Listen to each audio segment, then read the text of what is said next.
నమస్తే అమ్మా. నమస్తే తల్లి. అమ్మా, హ్మ్. తరచుగా హ్మ్. మనం చేస్తున్న వీడియోల కింద నుంచి వస్తున్న ప్రశ్నలనే నేను మీ ముందుంచుతున్నాను ఈ రోజు మాత్రం. హ్మ్. ఒక ప్రశ్న పదే పదే పదే పదే వింటూ ఉన్నాను. ఇది మనం పర్సనల్‌గా నేను మీతో మాట్లాడాను. దీనికి సమాధానం నాకు చెప్పారు. కానీ హ్మ్. ప్రజలందరికీ తెలియాలి. ఖచ్చితంగా అందరికీ చెప్పాల్సిన విషయమే. ఇలాంటి ఆలోచనలో ఉన్నారు అని పబ్లిక్‌గా అడుగుతున్నానమ్మా నేను. హ్మ్. భార్యాభర్తలు దాంపత్యం తర్వాత హ్మ్. పడక గదిని శుభ్రం చేసుకోవాల్సిందేనా? హ్మ్. ఉన్న వస్తువులన్నిటిని మార్పు చేయాలా? ఇది హ్మ్. ఒకటి. హ్మ్. ఖచ్చితంగా ఆడవారు తలస్నానం చేయాలా? హ్మ్. తలస్నానం చేస్తేనే ఆ రోజు పూజకి వెళ్ళాలా? లేకపోతే ఏమన్నా దోషాలు కలుగుతాయా? చాలా అనుమానంగా ఉందని ఎన్నో ప్రశ్నలమ్మ దీని మీద. ఇంతవరకే నేను అడగగలుగుతున్నాను మీ ముందు. చాలమ్మా. ఏమంటే మన ధర్మశాస్త్రాలను అనుసరించి దాంపత్య ధర్మం కూడా తప్పనిసరిగా నిర్వర్తించవలసినటువంటి కర్తవ్యం. లేకపోతే ప్రోక్రియేషన్ ఎట్లా ఉంటుంది? తరువాతి తరం ఎలా అవును. తయారవుతుంది? ఇది పితృణం తీర్చుకోవడంలో ఒకానొక భాగం. హ్మ్. అంటే పితృ రుణం. పితృరుణం. పితృరుణం అంటే బతికుండగా తల్లిదండ్రులకు అన్నం పెట్టడం, చచ్చిపోయిన తర్వాత వాళ్ళకి తద్దినాలు పెట్టడం. అంతే. ఇవి కాక హ్మ్. పితృదేవతలు వేరసలు. హ్మ్. మనవాళ్ళు కూడా వెళ్ళి పితృదేవతల్లో చేరతారు. మనం కూడా అయిపోయాక ఈ శరీరం వదిలితే పితృదేవతలకు ఎడతాం. ఈ మొత్తం పితృదేవతల కమ్యూనిటీ ఉంది. వాళ్ళందరికీ కూడా ఆహ్, ఆనందం కలిగించటానికి చేసేటటువంటి పనుల్లో ఒకటేమిటంటే, మనకి ఈ శరీరం కల్పించిందెవరు? పితృదేవతలు. అవును. మరి వాళ్ళకి కృతజ్ఞత ఎలా చూపిస్తాం మనం? మనం కూడా మరొక్క శరీరాన్ని కల్పించటానికి సహకరించి, ఆహా! మరొక్క శరీరానికి శరీరం కల్పించటానికి సహకరించటం అంటే భార్యాభర్తలిద్దరూ దాంపత్య ధర్మాన్ని నిర్వర్తించటం. హుహు. అంతే ఓకే. కదా! అది పితృ రుణం తీర్చుకున్నట్టు. తీర్చుకోవడానికి దానివల్ల సంతానం కలుగుతుంది. అంతే. సంతానం కలగడం కోసమే ప్రజాయి గృహమేధినాం అని చెప్పి రఘువంశరాజుల గురించి చెప్పడం ఏమిటంటే, ఈ సంసారం ఎందుకు చేసేవాడు, దాంపత్య ధర్మాన్ని ఎందుకు నిర్వర్తించేవారంటే సంతానం కోసం మాత్రమే. వాళ్ళ సత్సంతానం. వాళ్ళ అంతే కదా! ఆనందం కోసం మేము కలిసి ఎంజాయ్ చేస్తాం కానీ మాకు పిల్లలు అక్కర్లేదు అనే పద్ధతి కాదు. పిల్లలు కావాలంటేనే కలిసేవారు. హుహు. అలాంటిది అలా కలిసినట్టయితే దాన్ని బ్రహ్మచర్యం అనే అంటారు. ఓహ్! విచ్చలవిడి సంభోగం కాక హ్మ్. సంతానం కోసమైతే. హుహు. అలా చేసినటువంటి సందర్భంలో చేసినటువంటిది పితృయజ్ఞంలో ఒక భాగం కనుక అదేమీ చెడు పని కాదు. హ్మ్. ధర్మంగా చేసినప్పుడు, అధర్మంగా, విచ్చలవిడిగా, అక్రమ సంబంధాలు వాటి గురించి నేను మాట్లాడటల్లా. సక్రమ ధర్మబద్ధంగా. సంబంధాల గురించే మాట్లాడుతున్నా. అలా గనక హ్మ్.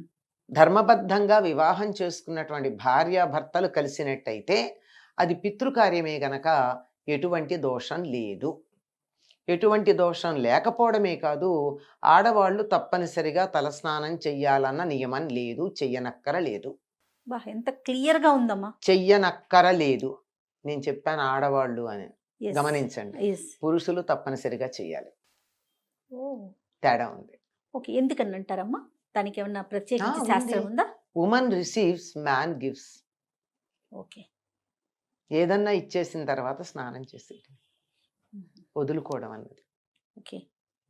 కదా! మనం శరీరంలో ఏది రిలీజ్ చేసినా స్నానం చేస్తాం గదా! అవును. ఇది కూడా అంతే. ఓకే. ఇది టెక్నికల్‌గా నాకనిపించినది. ఆ! కానీ ధర్మశాస్త్రం చెప్పింది వాళ్ళు తలస్నానం చేయాలని. పైగా పురుషులు ప్రతిరోజు చేస్తారు. ఆ! ధర్మం తెలిసిన వాళ్ళు. హ్మ్. ఆడవాళ్ళైతే చేయవలసిన పని లేదు. ఇంకొకటేమిటంటే ఆడవాళ్ళు ముత్తైదువులు ఎప్పుడు పడితే అప్పుడు తల మీద నీళ్లు పోసుకోకూడదు. ఎప్పుడు పడితే అప్పుడంటే ఏ రోజు పడితే ఆ ఆ! రోజేనా? ఆహా! అంతే. వాళ్ళు ఎలా చేయాలంటే నూనె రాచుకుని, తల రుద్దుకుని, తలంటి పోసుకోవాలే గాని ఒట్టి తల స్నానం చేయకూడదు. తప్పు. హుహు. అటువంటి తలస్నానం భర్త లేని వాళ్ళు చేయొచ్చు. గానీ, భర్త ఉన్నటువంటి స్త్రీలైతే తలకి నూనె పెట్టుకోందే తలంటుకోవడం అంటాం. నూనె పెట్టి అలా ఆ! అంటడం గదా! ఆ! తలంటు స్నానం చేయాలి తప్ప తలస్నానం చేయకూడదు. ఎప్పుడు చేయొచ్చంటే, ఏదైనా శవాన్ని చూడ్డానికెళ్ళొచ్చినప్పుడో, దుర్వార్త విన్నప్పుడో, ఇంట్లో పితృకార్యాలు చేసేటప్పుడో మాత్రమే ఆడవాళ్ళు నెత్తి మీద నేరుగా నీళ్లు పోసుకోవాలి గానీ, లేకపోతే అభ్యంగన స్నానమే చెయ్యాలి. తలంటు నీళ్ళే పోసుకోవాలి. ఓహ్! కనుక ప్రతిరోజు వీళ్ళు నెత్తిన నీళ్లు పోసుకోవాల్సిన పని లేదు. హ్మ్. ఇంకా పూజ విషయానికొస్తేనమ్మా? మామూలుగా చేసుకోవచ్చు. ఇంకా దాంట్లో ఎటువంటి సందేహం లేదు. ఎటువంటి సందేహం లేదు. చక్కగా మామూలుగా స్నానం చేస్తాం కదా, ఉమ్, నిద్ర లేచాక స్నానం చేయమా? చేస్తాం. స్నానం చేస్తాం కనుక కంఠ స్నానం, ఉమ్, కంఠ స్నానం చేసి పూజ చేసుకోవచ్చు. మగవాళ్ళు అయితే తల స్నానం చేసి తీరాలి. ఆ. నిజానికి నిత్యం చెయ్యాలి మగవాళ్ళు. ఈ రోజుల్లో నిత్యం తల స్నానం చేయాలి. నిత్యం తల స్నానం చేయాలి. మరి అమ్మ వాళ్ళ పరిస్థితి ఏంటి? వాళ్ళు కూడా నూనె పెట్టుకుని స్నానం చేయాలా? అక్కర్లా, అవసరం లేదా? అక్కర్లా. ఆహా. వాళ్ళు కూడా అభ్యంగన స్నానం అప్పుడప్పుడు చేస్తారు. ఆ, నిత్యం తల మీద నీళ్లు పోసుకోవాలి. వాళ్ళు గాయత్రి ఉపాసన చేసేవాళ్ళు మగవాళ్ళు అయితే. ఆ, గాయత్రి ఉపాసన కూడానమ్మా సంధ్యావందనం చేసేవాళ్ళు కొంతమంది అయితే, ఒట్టి గాయత్రి చదివేవాళ్ళు కొంతమంది ఉన్నారు. అందరూ ఉన్నారు. ఆ. ఈ తేడాలు తెలియకుండా ఈ రోజుల్లో మనం ఏదో ఒక వర్గం, ఒక వర్ణం, ఒక సామాజిక వర్గం, వీళ్ళకి గొప్ప వాళ్ళకి గొప్ప అని నోటికొచ్చినట్టు మాట్లాడుతున్నారు. కానీ ఉమ్, విషయం తెలుసుకోకపోతే అలాగే మాట్లాడతారు. ఉమ్, ఉమ్. విషయం తెలిస్తే సమస్య ఏం లేదు. అంటే ఎవరు ఏది చేయాలో అదే చేయాలి అది చేస్తే అంతేనా? బాగుంటుంది. చేసే గాయత్రి పనిని బట్టి అమ్మా. గాయత్రి చేసే వాళ్ళు కొంతమంది అయితే సంధ్యావందనం అంటే చేసే. సంధ్యావందనంలో భాగంగా గాయత్రి చేస్తారు. ఆహా. సంధ్యావందనం అంతా అక్కర్లేకుండా గాయత్రి చేసేవాళ్ళు ఉంటారు. నేను పొలం పనికి వెళ్ళాలమ్మా, ఆ, నీ కూర్చుని సంధ్యావందనం చేస్తే అక్కడ పొలం కాస్తా గోవిందా. అంతే కదా. అంచేత నువ్వు ఆ పని చేస్తున్నావు గనక నువ్వు గాయత్రి చేసుకుని వెళ్ళిపో. ఆహా.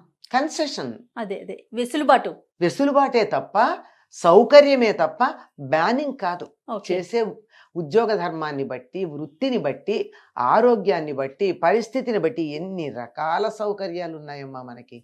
తెలియకుండా ఎగ్జంప్షన్ని ఒక అధికారం అనుకోవడం, ఉమ్, ఉమ్, ఉమ్. ఎగ్జంప్షన్ని బ్యాన్ అనుకోవడం, Yes. ఈ రెండు సమస్యలు వచ్చాయి. అవును. ఈ సమస్యల కారణం. Okay. అంచేత తప్పనిసరిగా మగవాళ్ళు చేసేవాళ్ళు Hmm. చేస్తారు, ఆడవాళ్ళు చేయాల్సినటువంటి పని లేదు. Okay. తర్వాత ఇంకో మాట కూడా అడిగారు, అన్నీ కడగాల? ఎస్, దీన్ని అంటుగా ముట్టుగా పరిగణించడం, తప్పుగా ఎవరిని ఇది- అంటుకోకుండా ఉండాలా? అలా ఏమీ లేదమ్మా, తప్పేమీ లేదు. చక్కగా ఏమీ కడగాల్సిన పని లేదు. కాకపోతే ఏమిటంటే మన పద్ధతిలో ఒకరి మంచం మీద ఇంకోళ్ళు కూర్చోరమ్మా. అవునమ్మా. అందులో పిల్లలదైతే పర్వాలేదు, కానీ భార్యాభర్తలు పడుకునేటటువంటి మంచం మీద పరాయి వాళ్ళు కూర్చోకూడదు, అంతే నియమం. ఉమ్. నియమం అది. అంతే. ఓకే. అంత. కానీ ఈ రోజుల్లో ఏది మనం పాటించట్లా. ఉమ్. అందరూ వెళ్ళి బెడ్రూముల్లో మంచాల మీదే కూర్చుంటున్నారు, భోజనాలు చేస్తున్నారు, అన్ని పనులు వాటి మీదే చేస్తున్నారు, జరిగిపోతుంది. అన్ని పనులు దాటి మీదే చేస్తున్నారు. అందువల్ల ఉమ్. ఇంకా ఏం చెప్తాం. ఆ. కావాలనుకున్న వాళ్ళకి ఈ నియమాలు ఒకటమ్మా. సనాతన ధర్మంలో నా పదం అక్కర్లా, నేను ఒక పద్ధతిలో జీవిస్తాను అని అనుకునేటటువంటి వాళ్ళు ఇతరుల మంచాల మీద కూర్చోవద్దు, మన మంచాల మీద ఎవరిని కూర్చొనియద్దు. అంతే. దాంపత్య ధర్మం నిర్వర్తించినా నిర్వర్తించకపోయినా ఉమ్. ఎవరి మంచాలు వాళ్ళవే. అందుకే పూర్వం ఇంట్లో మంచాలు వేసి ఉండేవి కాదు, ఎత్తేసేవాళ్ళు హాయిగా, ఉమ్. రాత్రి పక్కలు అసలు వేసుకునేవాళ్ళు. ఈ బెడ్రూమ్ లో కాన్సెప్టే లేదేమో లేదు బహుశా. కదా. కదమ్మా? ఒక్కటే ఒకటి ఉండేది ఇంటికి, ఇంటి మొత్తానికి ఇంటి ఒకటి. మొత్తానికి ఈ పందిరి పట్టి మంచం అని ఒకటి ఉండేది, ఆ, ఆ. అదొక్కటే. ఓ. అది ఇంటి యజమానికి. ఆ. మిగిలిన వాళ్ళందరూ సాయంకాలం మంచాలు పరిచి పక్కలేసేవాళ్ళు, పొద్దున్నే మంచాలు ఎత్తి పక్కలెత్తేసేవాళ్ళు. అసలు గొడవే లేదు, ఉమ్. సమస్యలు లేవు. సమస్యలు లేవు. సమస్యే పక్క వేసుకోవద్దు, అది సమస్య ఈ రోజుల్లో. ప్రశ్నలు లేవేమో బహుశా అప్పుడు. లేదు, పొద్దునంటే సూర్యోదయం అయ్యేటప్పటికి ఇంట్లో మంచాలు కనపడకూడదు. ఆహా. బెడ్రూమ్ ఒకే ఒక్క గదిలో తప్ప ఇంకెక్కడా కూడా మంచాలు ఉండకూడదు, ఎత్తేసి ఉండాలి, పక్కలు కనపడకూడదు. ఉమ్. అలాంటి నియమాలు ఉండేవి. సో ఇంకా అవి ఏంటంటే అన్రిటన్ లా, ఎవరు చెప్పక్కర్లా, ఆ. అలా నడిచిపోయేది. ఆ, ఎందుకు అని ఎవరు ప్రశ్నించలా. ఆ.